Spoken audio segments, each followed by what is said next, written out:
കഴിഞ്ഞ ആഴ്ചയിൽ ശ്രദ്ധിക്കപ്പെട്ട സെലിബ്രിറ്റി വിവാഹങ്ങളിലൊന്നായിരുന്നു സ്വാസികയുടെയും പ്രേമിൻ്റെയും വിവാഹം. സോഷ്യൽ മീഡിയ ഈ വിവാഹത്തിൻ്റെ വാർത്തകൾ സജീവമായി ആഘോഷിച്ചു. എന്നാൽ വിവാഹത്തിന് ശേഷം സ്വാസിക ഇങ്ങനെ ചെയ്യുമെന്ന് കരുതിയില്ലെന്നാണ് പലരും പറയുന്നത്. സ്വാസികയുടെ ആ പ്രവൃത്തി പലരെയും ഏറെ സങ്കടപ്പെടുത്തിയിരുന്നു. സീരിയലിലും സിനിമയിലും ടെലിവിഷൻ ഷോകളിലും മോഡലിംഗിലുമെല്ലാമായി സ്വാസിക മലയാളികൾക്ക് ഏറെ പ്രിയങ്കരിയാണ്. മലയാളിയുടെ പ്രിയപ്പെട്ട സീതയാണെങ്കിലും സിനിമയിൽ വ്യത്യസ്തതയാർന്ന കഥാപാത്രങ്ങളെ തിരഞ്ഞെടുത്തിട്ടുണ്ട് സ്വാസികയുടെ വിവാഹം ഉടൻ എന്ന തരത്തിൽ പലപ്പോഴും വാർത്തകൾ പുറത്തു വന്നിരുന്നു.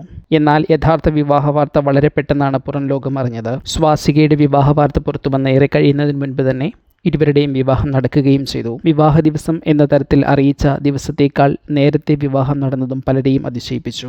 യഥാർത്ഥ വിവാഹ ദിവസം മേക്കപ്പ് വീഡിയോ ഷെയർ ചെയ്തപ്പോൾ അത് കണ്ടാണ് പലരും അന്നാണ് വിവാഹം എന്ന് ആദ്യം മനസ്സിലാക്കിയത്. ഇവരുടെ ബീച്ച് വെഡ്ഡിങ്ങും പിന്നീട് നടന്ന റിസപ്ഷനുകളും ഏറെ ശ്രദ്ധിക്കപ്പെട്ടു. എന്നാൽ പിന്നീട് ഗോപികയുടെയും ഗോവിന്ദ് പത്മസൂര്യയുടെയും വിവാഹത്തിനെത്തിയ സ്വാസികയെ കണ്ട പലരും ഞെട്ടിയിരുന്നു. കാരണം സ്വാസിക ഹെയർ ഷോട്ട് ചെയ്ത് പുതിയ ഹെയർ സ്റ്റൈലിൽ എത്തിയിരുന്നു. പലരും ഇത് പ്രതീക്ഷിച്ചിരുന്നില്ല. സ്വാസികയുടെ നീളൻ മുടിയുടെ ആരാധകരായവർ ഞെട്ടി. കല്യാണം കഴിഞ്ഞ പാടെ സ്വാസിക ഇങ്ങനെ ചെയ്യുമെന്ന് കരുതിയില്ലെന്ന് ചിലർ. എന്നാൽ വിവാഹത്തിന് മുൻപേ മുടി മുറിച്ചിരുന്നു, മാരേജ് ഹെയർ സ്റ്റൈലിംഗ് കാരണം അറിയാത്തതായിരുന്നു എന്നെല്ലാം കമന്റുമായി പലരും എത്തി. ഏതായാലും സ്വാസികയുടെ ഈ പുതിയ ലുക്ക് ഏറെ ചർച്ചാ വിഷയമാകുന്നുണ്ട്.